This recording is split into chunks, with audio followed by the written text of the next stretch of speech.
नमस्कार, मैं हूं विवेक पाल और नव भारत टाइम्स पर आपका बहुत बहुत स्वागत है। भारत और अमेरिका में चल रहे टैरिफ विवाद के बीच चीन अब भारत के पक्ष में खुलकर खड़ा नजर आ रहा है। इतना ही नहीं, टैरिफ विवाद को लेकर चीन ने अमेरिका के द्वारा भारत पर लगाए गए 50% टैरिफ का विरोध भी किया, जिसके बाद से भारत चीन के रिश्ते एक बार फिर संभलते हुए नजर आ रहे हैं। यही वजह है कि प्रधानमंत्री नरेंद्र मोदी जल्द चीन के दौरे पर जाने वाले हैं। अब इस दौरे को भारत चीन संबंधों के बीच एक नए सुधार की शुरुआत भी माना जा रहा है। लेकिन इस बीच अब जिनपिंग का मार्च 2025 में भारत की राष्ट्रपति द्रौपदी मुर्मू को लिखी एक चिट्ठी चर्चा का विषय बनी है। दरअसल ब्लूमबर्ग ने अपनी एक रिपोर्ट में भारतीय अधिकारियों के हवाले से जानकारी दी कि मार्च में चीन के साथ अमेरिका व्यापारिक तनाव चरम पर था। उसी समय शी जिनपिंग ने भारत की राष्ट्रपति द्रौपदी मुर्मू से संपर्क किया था, जिसमें दोनों देशों के रिश्तों को बेहतर बनाने की इच्छा जताई गई।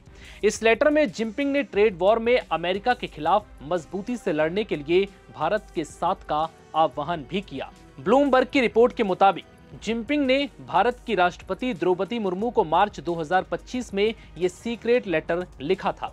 लेटर में जिनपिंग ने ट्रंप के टैरिफ से कैसे लड़ा जाए इसका पूरा प्लान साझा किया था।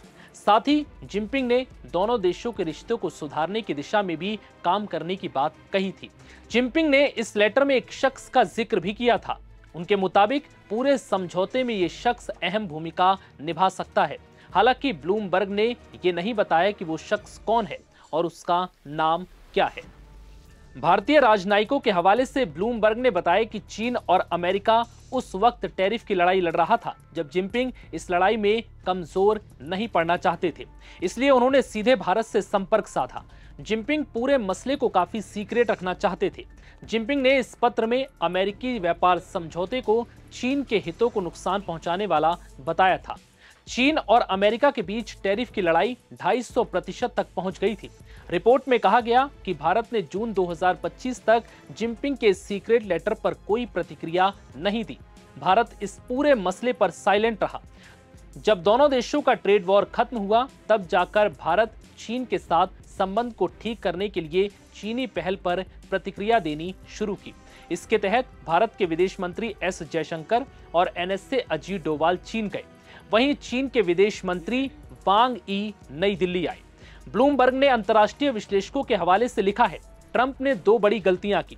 एक तो उसने भारत और पाकिस्तान सीजफायर को लेकर कथित दावे किए, जिसमें पाकिस्तानी जंग रुकवाने की बात कही, और फिर ट्रंप ने इसके तुरंत बाद भारत पर 50% टैरिफ लगाने की बात कह दी। इससे भारत और अमेरिका के बीच पहले जैसे रिश्ते नहीं रहे। रिपोर्ट में कहा गया कि दक्षिण एशिया के सबसे पुराने दोस्त को ट्रंप की दो गलतियों की वजह से अमेरिका ने खो दिया। इस गलती का नतीजा ये भी हुआ कि भारत और चीन के बीच कूटनीतिक तौर पर वार्ता शुरू हुई। अब दोनों देश व्यापार शुरू करने की दिशा में अग्रसर हैं। जून तक नई दिल्ली ने बीजिंग के साथ फिर से बातचीत शुरू कर दी थी। बीते सप्ताह दोनों पक्ष अपने सीमा विवादों को सुलझाने के प्रयासों को फिर से शुरू करने पर सहमत हुए, जो 2020 में गलवान घाटी में हुए झड़प के बाद प्रत्यक्ष प्रगति थी, जिसके बाद से ऐसे कयास लगाए जा रहे हैं कि अमेरिका से टैरिफ विवाद के बीच भारत और चीन के रिश्ते एक बार फिर से सुधर सकते हैं। फिलहाल इस रिपोर्ट में इतना ही। इजाजत दीजिए। नमस्कार।